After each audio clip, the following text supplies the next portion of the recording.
లోకం మెచ్చిన గొప్ప చిత్రకారుణ్ణి నేను. కానీ లోకాన్నే చిత్రించిన అద్భుత చిత్రకారుడు విధాత. నా చిత్రాన్ని గీసేటప్పుడు ఆలితో అలిగున్నాడో, ఆటవిడుపుగా నాతో ఆడుకోవాలనుకున్నాడో, కానీ ఒక రంగులో కొంచెం ఉంచి మరో రంగు పులిమాడో, అర్థం కాని మలుపుల్ని నా జీవితంలో నిలిపాడు.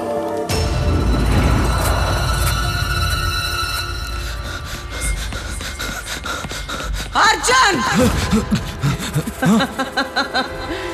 నిన్నంత తొందరగా చావనిస్తానా? చిత్రహింస పెట్టి మరీ చంపుతాను.